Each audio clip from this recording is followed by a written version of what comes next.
انسان اپنی خواہشات اور غلط رسموں کی پیروی کرتے ہوئے وہ حدیں بھی عبور کر جاتا ہے جنہیں اللہ تعالیٰ نے اس کے لیے مقرر کیا دیا ہے۔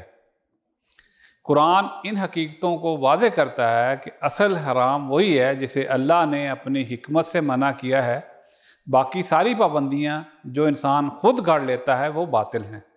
ارشاد باری تعالیٰ ہے، اے محمد صلی اللہ علیہ وسلم ان سے کہو کہ میرے رب نے جو چیزیں حرام کی ہیں وہ تو یہ ہیں: بے شرمی کے کام خواہ کھلے ہوں یا چھپے، اور گناہ اور حق کے خلاف زیادتی، اور یہ کہ اللہ کے ساتھ کسی کو شریک کرو جس کے لیے اس نے کوئی سند نازل نہیں کی، اور یہ کہ اللہ کے نام پر کوئی ایسی بات کہو جس کے متعلق تمہیں علم نہ ہو کہ وہ حقیقت میں اس نے فرمائی ہے۔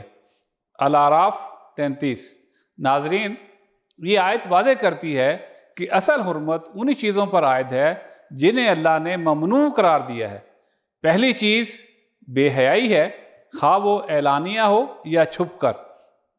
اسلام نے ہر اس طرز عمل کو رد کیا ہے جو فطرت انسانی کے خلاف اور شرم و حیا کے منافی ہو۔ دوسری چیز گناہ ہے۔ اصل میں یہاں لفظ اسم استعمال ہوا ہے جس کے معنی کوتاہی کے ہیں، یعنی طاقت رکھنے کے باوجود جان بوجھ کر اللہ کی اطاعت میں کمی کرنا۔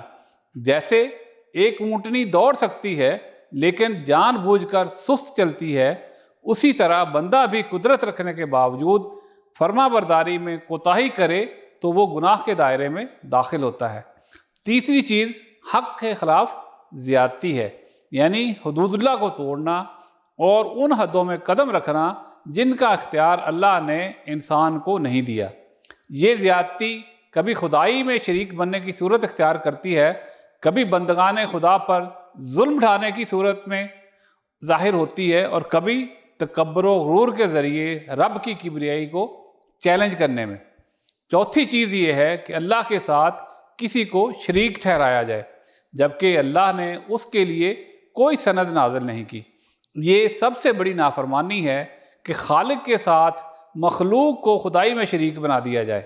پانچویں چیز یہ ہے کہ اللہ کے نام پر جھوٹ گھڑ کر کہا جائے کہ یہ اللہ کا حکم ہے، حالانکہ اللہ نے ایسا کچھ نہیں فرمایا۔ یہ رویہ سب سے خطرناک ہے کیونکہ اس میں جھوٹے عقائد اور خود ساختہ مذہب کو تقدس کا لبادہ پہنا دیا جاتا ہے۔ ناظرین، غور کیجئے کہ ان چند اصولوں کے ذریعے اللہ نے انسان کے لیے ایک مکمل ضابطہ بیان کر دیا ہے۔ یہ وہ بنیادی گناہ ہیں جو معاشروں کو تباہ اور انسان کو ہلاکت کے قریب کر دیتے ہیں۔